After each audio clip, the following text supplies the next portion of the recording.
রামনবমী এবং অন্নপূর্ণা পুজো গেছে, এখন রথযাত্রা। 629 বছর ধরে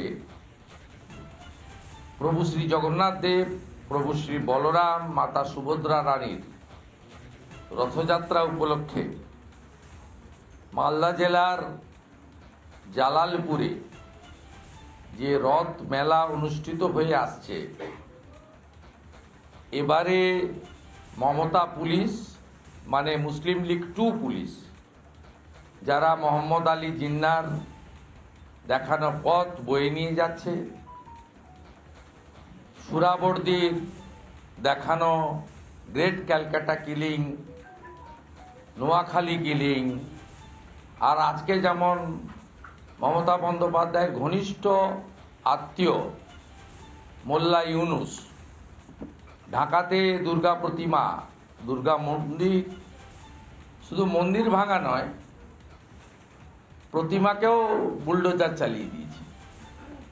ঠিক একইভাবে জালালপুরে এবারে 629 বছরের রথযাত্রা, রথমেলা করতে দেওয়া হবে না, যার উল্লেখ বেনি মাধব শীলের পঞ্জিকাতেও আছে।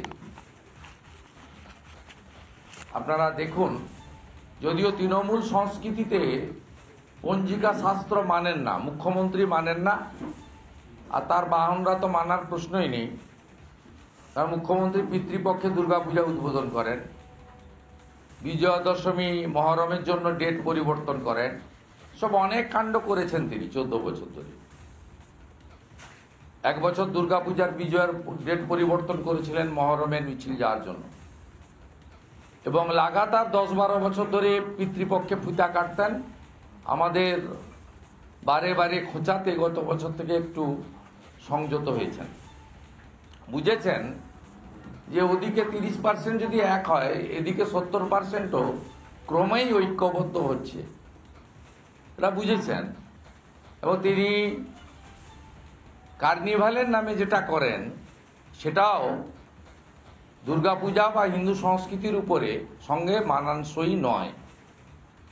ওনারা চান যে কালচারাল প্রোগ্রাম হবে, পুজোর আবার পঞ্জিকা কোথায় লাগবে, শাস্ত্র কেন, পুরোহিত লাগবে কেন, এইটা হচ্ছে ওনাদের রীতি। ওনারা এই জন্যই মহাকুম্ভকে মৃত্যুকুম্ভ বলেন, রাম মন্দির উদ্বোধনের দিন মিছিল করেন, সঙ্গতে মিছিল, পার্ক সার্কাসে গিয়ে, হিন্দু ধর্মকে গন্ধা ধর্ম বলেন। এই বেনি মাধব শীলের পঞ্জিকা দেখুন, দেখুন বেনি মাধব শীলের পঞ্জিকা স্ক্রিনে আপনি দেখুন, এর কত বড় অপরাধ। ডক্টর শ্যামাপ্রসাদ মুখার্জি এই বাংলাটা দিয়ে গেছিলেন হিন্দুদের হোমল্যান্ড। 629 বছরের দুর্গা আপনার রথ মেলা বন্ধ করে দেবেন আপনি, যেহেতু জালালপুর বা কালিয়াচক 3 সেখানে হিন্দুদের তো প্রায় শূন্য হয়ে গেছে, হার্ডলি 7-8% হিন্দু আছে, 90-92% দখল করে ফেলেছে মুসলিমরা। এই হচ্ছে পশ্চিমবাংলার চিত্র। এর বাইরেও উলবেড়িয়াতে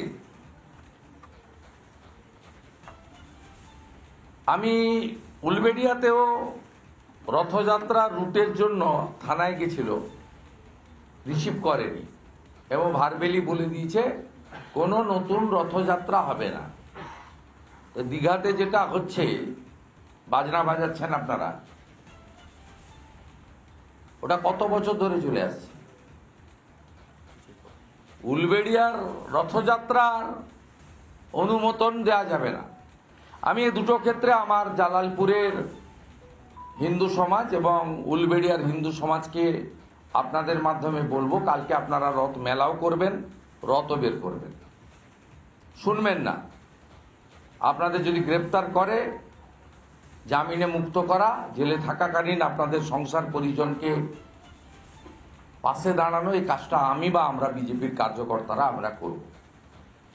শুনবেন না। ধর্ম পালনের ক্ষেত্রে, হিন্দু ধর্ম পালনের ক্ষেত্রে যেভাবে মমতা এবং তার পুলিশ বাধা দিচ্ছে, যার রথেও দুটো খণ্ডচিত্র আমরা দেখালাম, শুনবেন না।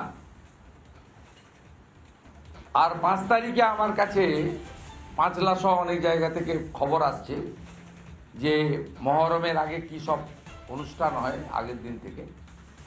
ওই দিন উল্টো রথ আছে, কোথাও রথের রুট যেন পরিবর্তন না হয়, করবেন না। যেখানে পুলিশ আটকাবে সেখানে রাস্তায় বসে বিক্ষোভ করবে। আমরা আছি আপনাদের পাশে, একদম পরিষ্কার বলছি, শুনবেন না। উলবেড়িয়ার লোকেদের বলবো, দীঘাতে যে রাজীব কুমার রথে দড়ি টানতে গেছে, আগে দীঘার পারমিশন দেখতে বলবে। কত বছর ধরে সেখানে রাজীব কুমার দড়ি টানতে গেছে, সঙ্গে বিনীত গোয়েলকেও নিয়ে গেছে, যে অভয়ার মৃত্যুর জন্য প্রধান দায়ী, এভিডেন্স লোপাট করার নেতৃত্ব দিয়েছে, তাকেও সাথে সঙ্গে করে নিয়ে গেছে। এবং কলকাতা থেকে সার্জেন্ট, পুলিশের সার্জেন্টরা মোটরসাইকেল করে ওখানে গেছে। তাই রথযাত্রা নিয়ে আমরা খুব পরিষ্কার করলাম, এবং সর্বত্র যেন হিন্দু রীতিনীতি মেনে হয়। রথযাত্রা সম্পূর্ণভাবে হিন্দুদের অনুষ্ঠান, হিন্দু রীতিনীতি মেনে পুরীধামের যে অনুকরণ সেই রীতি অনুযায়ী হয়। শ্রী চৈতন্যদেব পুরীধামে একাধিকবার গেছেন, আমরা পশ্চিমবঙ্গের মানুষ ধন্য। সেই রীতি মেনে পুরীধামের ইতিমধ্যে পুরীতে লক্ষ লক্ষ বাঙালি সমাগম ঘটেছে, এবং গত কয়েক বছরের রেকর্ড সেখানে ভাঙবে আমরা আশা করি। এবং সাথে সাথে গোটা পৃথিবীব্যাপী শ্রীলা প্রভুপদা তিনি রথযাত্রাকে শ্রী চৈতন্যদেবের আদর্শে ছড়িয়ে দিয়েছিলেন। প্রায় 100-র কাছাকাছি দেশে রথযাত্রা পালিত হয়। হিন্দু সমাজ সেখানে রথযাত্রায় জয় জগন্নাথ, হরে কৃষ্ণ মন্ত্র, মৃদঙ্গ খঞ্জনী, পূজা পাঠ এবং ধূপ ধুনা, জগন্নাথ দেবের বিশেষ পুরীর অনুকরণে প্রসাদ, একেবারে নিয়ম নিষ্ঠা মেনে যেভাবে হয়। নানা ধরনের কন্টেন্ট দেখার জন্য লাইক করুন, শেয়ার করুন আমাদের ফেসবুক পেজ, সাবস্ক্রাইব করুন আমাদের ইউটিউব চ্যানেল। পাশাপাশি অন্যান্য ব্রেকিং নিউজের জন্য অবশ্যই চোখ রাখুন রিপাবলিক বাংলায়।